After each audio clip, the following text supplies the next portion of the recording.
Hello दोस्तों, कैसे हैं आप सब। आशा है कि आप सब अच्छे ही होंगे। आज मैं आपके लिए एक नई कहानी खून की प्यासी चुड़ैल लेकर आई। अगर आपको कहानी पसंद आए तो मेरे चैनल को सब्सक्राइब करना और वीडियो को लाइक करना ना भूलें।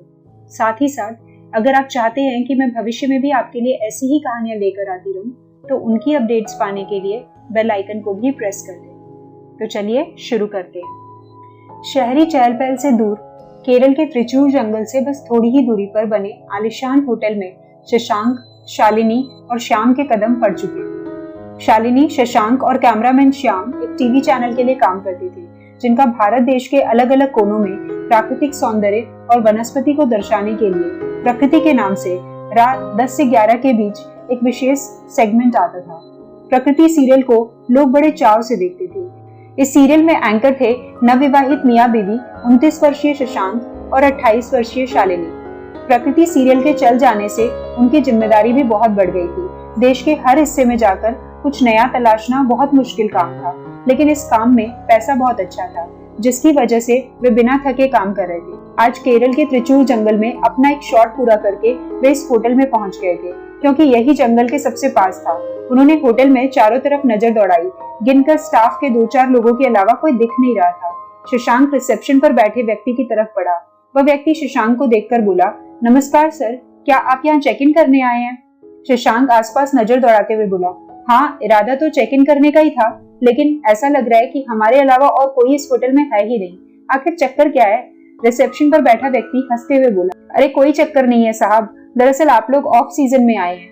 लोग मार्च से लेकर अगस्त तक त्रिचूर के जंगलों में घूमना पसंद करते हैं, लेकिन उसके बाद यहाँ टूरिस्ट लोग ज्यादा दिखाई नहीं देते। अभी तो सितंबर चल रहा है, इस समय तो बिल्कुल ही आवाजाही खत्म हो जाती है। बस आप जैसे कुछ लोग कभी कभार आ जाते हैं, जिनके लिए हम होटल खोलकर बैठे हुए हैं। शशांक बोला, अच्छा तो ये बात है, खैर हमें तो काम के सिलसिले में आना पड़ा है।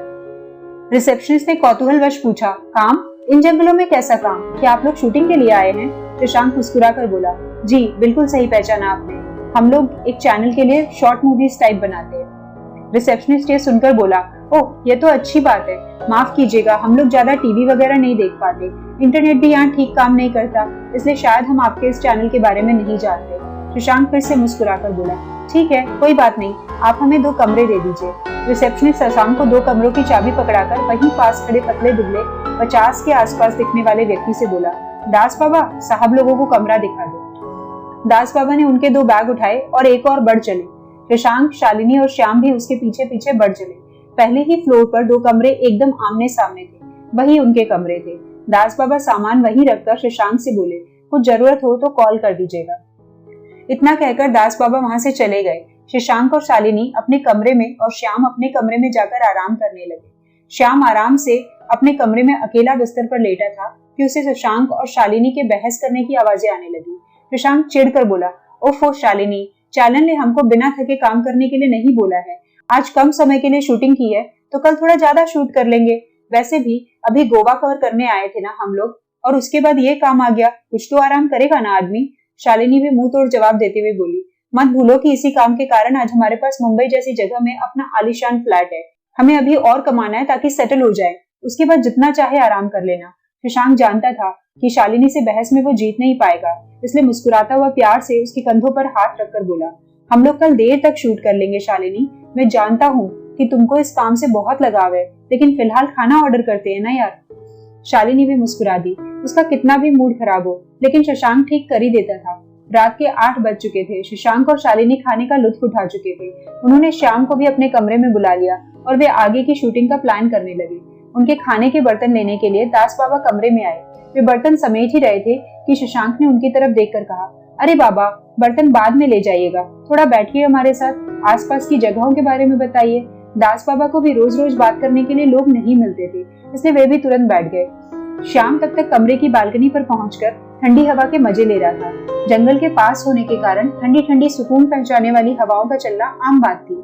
अचानक श्याम को थोड़ी दूर पर एक ऊंची सी पहाड़ी पर बनी एक मंदिरनुमा इमारत दिखी। इतने अंधेरे में भी वह इमारत ऊंचे पहाड़ पर बने होने के कारण दूर से ही दिखाई दे रही थी। श्याम ने मुड़कर दास बाबा से पूछा, बाबा, ये सामने पहाड़ी पर जो इमारत बनी है वह क्या है? कोई प्राचीन मंदिर, कोई महल या कुछ और? ये प्रश्न सुनते ही दास बाबा के चेहरे की रंगत उड़ गई। वही बड़ी बड़ी गोल आंखें करते हुए बोले, साहब, आप उस जंगल में कहीं भी जाइए, आपकी मर्जी, लेकिन उस पहाड़ी पर भूलकर भी मत जाइएगा। दास बाबा की बात सुनकर तीनों लोगों को बड़ा कौतूहल हुआ। वे दास बाबा को घेर कर बैठ गए। सबसे पहले शशांक ने पूछा, वहाँ ऐसा क्या है बाबा जो आप हमें वहाँ जाने से मना कर रहे हैं? दास बाबा डरते हुए बोले, उस पहाड़ पर बनी इमारत में सदियों से एक भयानक चुड़ैल का वास है। आप जब वहाँ जाएंगे तो लकड़ी के एक अवरोध के साथ चेतावनी भी लिखी मिलेगी, लेकिन कुछ धुरंधर लोग चेतावनी को नजरअंदाज करके भी वहाँ पहुँच जाते हैं और उसका शिकार बन जाते हैं, इसलिए मैंने आपको पहले से ही आगाह कर दिया है।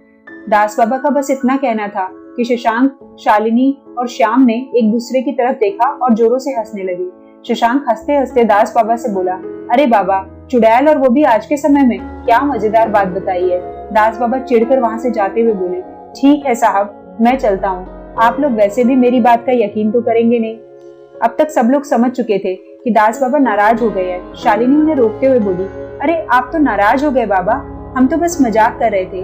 दरअसल चुड़ैल वाली बात पचानी थोड़ी मुश्किल है ना। शालिनी की बात का समर्थन करते हुए शशांक भी बोल उठा, और क्या बाबा, हमें लगा कि आप हमारे साथ मजाक कर रहे हैं, हमें नहीं पता था कि आप गंभीर हैं। प्लीज नाराज मत होइए और हमें इस चुड़ैल के बारे में और बताइए। दास बाबा फिर से वहीं एक कुर्सी पर बैठ गए और फिर से अपना किस्सा सुनाने लगे। सदियों से हमारे गांव में पहाड़ी पर रहने वाली चुड़ैल के किस्से मशहूर। कहते हैं कि चुड़ैल जवान लड़कियों को गांव से उठाकर ले जाती थी और उनके शरीर के जो अंग उसे पसंद आ जाते थे उसे अपनी शक्तियों की मदद से अपने शरीर में प्रत्यारोपित कर लेती थी। कहते हैं कि ऐसा करके वो खुद को कई सौ सालों से जिंदा रखती आ रही है। मैं जब बच्चा था तब इस चुड़ैल का प्रकोप बहुत ज्यादा था। कई लड़कियां रात में गांव से गायब हो जाती थी और सुबह उनकी लाश मिलती थी, जिसकी वजह से लोग गांव छोड़कर शहर में बसने के लिए जाने लगे। मेरे जैसे कुछ ही लोग बच गए, लेकिन तब तक चुड़ैल का आतंक ना के बराबर हो गया था। लेकिन एक बार एक अंग्रेज दंपत्ति यहाँ घूमने आया था। वो लोग पहाड़ी पर घूमने निकल गए और आज तक उनका पता न चला। धीरे धीरे टूरिस्ट ने भी इस क्षेत्र में आना बंद कर दिया। इसलिए आप सबसे मेरी विनती है कि जंगल के किसी भी कोने में जाइए, लेकिन सामने वाली उस पहाड़ी पर न जाइएगा। वह पहाड़ी नहीं बल्कि मौत का पैगाम है। जो प्राचीन इमारत आपको दूर से दिख रही है, वहाँ उस चुड़ैल का आवास है। शशांक दास बाबा से बोले, ठीक है बाबा, हम उस पहाड़ी पर शूट करने नहीं जाएंगे, टेंशन मत लीजिए आप। इस लंबी बातचीत के बाद दास बाबा खाने की प्लेट्स लेकर कमरे से चले गए। उनके जाते ही कमरे में 1 मिनट का सन्नाटा छाया रहा और फिर तीनों लोग पागलों की तरह हंसने लगे। उनमें भी शशांक सबसे तेज हंस रहा था। वह हंसी पर काबू पाता हुआ बोला, ये गांव वाले भी ना यार, न जाने क्या क्या कहानियां बना देते हैं अच्छी खासी जगह के बारे में। अब बाबा को कौन बताए कि हम तो होटल में आने से पहले ही पहाड़ी पर 1 घंटा शूट करके आए हैं। उनके सामने तो वैसे ही अनजान बनने का नाटक कर रहे थे। श्याम भी हंसता हुआ बोला, हाँ भाई, पहाड़ी पर 1 घंटा घूम भी आए और वह अजीब सा पुराना घर भी देखा जिसे दास बाबा चुड़ैल का घर बता रहे हैं। हम तो सही सलामत लौट आए, चुड़ैल तो दिखी नहीं हमको। शालिनी अपने मुंह पर उंगली रखते हुए बोली, धीरे बोलो, तुम दोनों अगर बाबा ने सुन लिया तो फिर भाषण चालू हो जाएगा उनका। उसके बाद श्याम दीवार पर टंगी घड़ी की तरफ देखकर बोला, ओह, बातों बातों में तो 11 बज गए, तुम लोग सो जाओ यार, मैं भी अपने कमरे में सोने जा रहा हूँ। कल सुबह 7 बजे ही शूटिंग के लिए निकलना है। Good night. इतना कहकर श्याम अपने कमरे में सोने चला गया। शशांक और शालिनी भी काफी थक गए थे, इसलिए कमरे की लाइट बुझाकर वे तुरंत सो गए। ठीक 1 घंटे बाद शशांक की आंख एकदम से खुल गई। कमरे में हल्का अंधेरा था और हवा थमी हुई थी। हवा के थमने के कारण बहुत ही अजीब सी शांति पसर रही थी और उस शांति को तोड़ती हुई एक गिनती चल रही थी। 8, 10, 11, 12, 13, 14। शशांक आधी नींद में था। वो ऊँगते हुए बोला, पैसे कल गिन लेना शालिनी, फिलहाल सो जाओ। उसके इतना कहते ही गिनती बंद हो गई। शशांक फिर से सो गया। लगभग 3 बजे उसकी आंख एक बार फिर एकदम से खुली। अब भी कमरे में वैसा ही सन्नाटा पसरा हुआ था और सन्नाटे को तोड़ती गिनती बहुत आगे पहुंच चुकी थी। 28,801, 28,802, 28,803।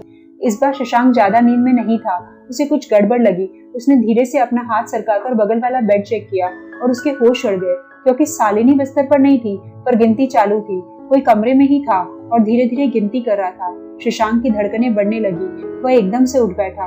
कमरे में केवल एक 0 वॉट का बल्ब कोने वाली दीवार पर लगा मध्यम प्रकाश बिखेर रहा था, लेकिन वह भी पूरा अंधेरा दूर कर पाने में असमर्थ था। शशांक के उठते ही गिनती बंद हो गई थी। शशांक को अपनी आंखें अंधेरे के हिसाब से अभ्यस्त करने में थोड़ा समय लगा।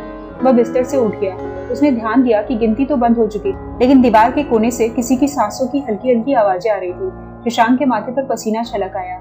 उसने मुड़कर दीवार के उस कोने की तरफ देखा जहाँ 0 वॉट का बल्ब हल्की रोशनी बिखेर रहा था। वहां देखते ही उसकी सांसें उसकी हलक में ही अटकी रह गई। एक 8 फुट लंबी पतली आकृति वही दीवार के कोने में खड़ी थी। उस आकृति की लाल चमकती हुई आंखें थी, नाक इतनी लंबी थी कि ठोड़ी को छू रही थी और चेहरे का मांस लटक रहा था। जैसे ही शशांक की नजरें उस आकृति से टकराई, वह आकृति मुस्कुराई।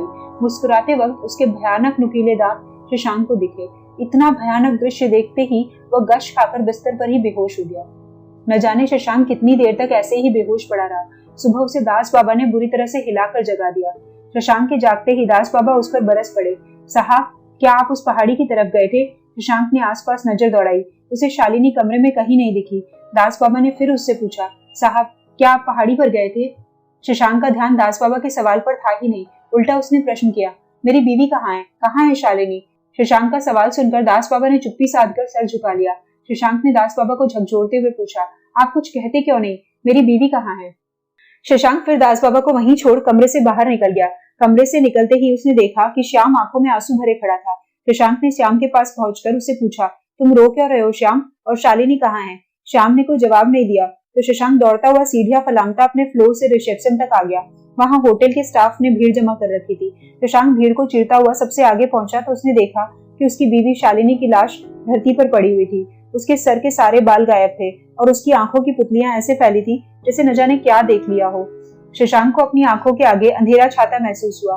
वह लाश के पास घुटनों के बल बैठ गया। उसे एक एक करके दास बाबा की सारी बातें याद आने लगी। चुड़ैल लड़कियों को गांव से उठाकर ले जाती थी ताकि उनके शरीर के हिस्सों को अपने शरीर में प्रत्यारोपित कर सके। अब शक की कोई गुंजाइश नहीं थी। शशांक के दिमाग में सारा घटनाक्रम साफ होता चला गया।